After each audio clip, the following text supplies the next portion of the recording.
తాడిపత్రిలో టెన్షన్ వాతావరణం నెలకొంది. పట్టణంలో 144 సెక్షన్ కొనసాగుతోంది. పట్టణంలో వీధులన్నీ నిర్మానుష్యంగా మారాయి. పరిస్థితిని జిల్లా ఎస్పీ అమిత్ బర్దార్ దగ్గరుండి పర్యవేక్షిస్తున్నారు. ప్రజలెవరూ గుంపులుగా రావద్దని పోలీసులు సూచించారు. గొడవలు పెద్దవి కాకుండా ఎమ్మెల్యే పెద్దిరెడ్డితో పాటు అతని కుటుంబ సభ్యులను, మాజీ ఎమ్మెల్యే జేసీ ప్రభాకర్ రెడ్డి కుటుంబ సభ్యులను పోలీసులు సురక్షిత ప్రాంతానికి తరలించారు. తాడిపత్రిలో భారీగా పోలీసులు మోహరించారు. వైసీపీ, టీడీపీ నేతల ఇళ్ల వద్ద పోలీసులు భారీ బందోబస్తు ఏర్పాటు చేశారు.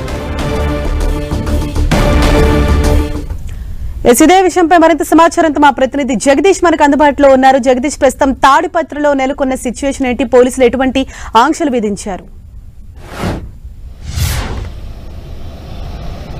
హరీష, అనంతపురం జిల్లా తాడిపత్రిలో ఉద్రిక్తత కొనసాగుతున్నది. నిన్న జరిగిన గొడవలకు ఘర్షణ పోలీసు బలగాల వలయంలో తాడిపత్రి పట్టణం ఉందని చెప్పొచ్చు. ప్రస్తుతం అయితే తాడిపత్రి పట్టణంలో జేసీ ప్రభాకర్ రెడ్డి ఇంటి వద్ద, అలాగే ఎమ్మెల్యే పెద్దారెడ్డి ఇంటి వద్ద కూడా పోలీసులు భారీగా మోహరించే పరిస్థితి, పోలీసు బలగాలు భారీ కనబడుతుంది. ఈ నేపథ్యంలోనే ఎక్కడ కూడా ఎలాంటి అవాంఛనీయ సంఘటనలు జరగకుండా 144 సెక్షన్ విధించారు. ఎవరు కూడా గుంపులుగా 2-3 మించి ఎవరు కూడా పట్టణంలో ఉండకూడదని పోలీసులు హెచ్చరికలు జారీ చేసిన నేపథ్యంలో తాడిపత్రి పట్టణం అంతా కూడా నిర్మానుష్యంగా మారిందని చెప్పొచ్చు.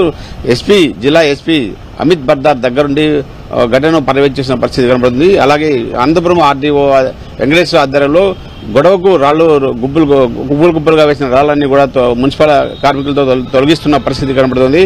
తాడిపత్రిలో పరిస్థితి అయితే ఉద్రిక్తంగానే ఉంది. ఎప్పుడు ఏం జరుగుతుందన్న విధంగా ప్రయాణంలోకి తాడిపత్రి ప్రజలు గురవుతున్న పరిస్థితి కనబడుతుంది. ఈ నేపథ్యంలో పోలీసులు ఎవరు కూడా ఎలాంటి గొడవలకు దిగాల్సిన అవసరం లేదు, అంతా ప్రశాంతంగా ఉందని కూడా పోలీసులు చెప్తున్న పరిస్థితి నేపథ్యంలో పోలీసు బలగాలు అయితే తాడిపత్రి పట్టణంలో భారీగా మోహరించారు. అలాగే నిన్న అర్ధరాత్రి సమయంలో అటు జేసీ ప్రభాకర్ రెడ్డి వాళ్ళ కుటుంబ సభ్యుల్ని, అలాగే సిట్టింగ్ ఎమ్మెల్యే పెద్దారెడ్డి వారి కుటుంబ సభ్యుల్ని కూడా సురక్షిత ప్రాంతాలకు పోలీసులు తరలించినట్టు కూడా సమాచారం అందుతుంది. ఈ నేపథ్యంలోనే ఎవరు కూడా వాళ్ళ అనుచరులు, కార్యకర్తల నాయకులు ఎవరు ఎలాంటి గొడవలకు దిగకూడదు. ఇక్కడ అంతా పోలీసు 144 సెక్షన్ ఉంది కాబట్టి ఎవరున్నా వాళ్ళ మీద కఠిన చర్యలు తీసుకుంటామంటూ పోలీసులు హెచ్చరికలు జారీ చేయడంతో ప్రస్తుతం అయితే తాడిపత్రి పట్టణంలో ఎలాంటి నిర్మానుష్యంగా ఉందని చెప్పొచ్చు. దాంతో భాగంగా నిన్న రాత్రి జూటూరు తోటలోని మాజీ ఎంపీ జేసీ దివాకర్ రెడ్డి ఇంట్లో ఉన్న పని మనుషులను కూడా పోలీసులు తీసుకొచ్చారు.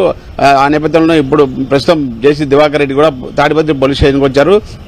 మేము ఇంట్లో 2 కూడా పేషెంట్లు ఉన్నాం, మాకు సమయానికి మందులు భోజనం అందించేవారు కూడా లేరు, వాళ్ళని మీరు తీసుకొచ్చారంటూ కూడా డీఎస్పీ గంగయ్యకు చెప్పడంతో పై అధికారులకు చెప్పి నేను మీ సమస్యను పరిష్కరిస్తామని గంగయ్య జేసీ దివాకర్ రెడ్డి చెప్పడంతో అక్కడ నుంచి జేసీ దివాకర్ రెడ్డి ఇంటికి బయలుదేరి వెళ్లారు.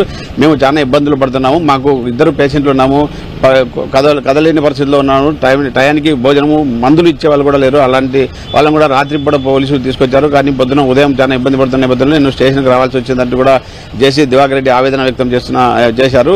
ఈ నేపథ్యంలో తాడిపత్రి పట్టణంలో చూస్తూ చుట్టుపక్కల గ్రామాలు కూడా ఎక్కడ కూడా ఎలాంటి అవాంఛనీయ సంఘటనలు జరగకుండా గుంపులుగా ఎవరు లేకుండా కూడా పోలీసు బలగాలు భారీగా మోహరించిన నేపథ్యం, అలాగే జిల్లా ఎస్పీ అమిత్ బర్దార్ దగ్గరుండి సమీక్షిస్తున్న పరిస్థితి కనబడుతుంది.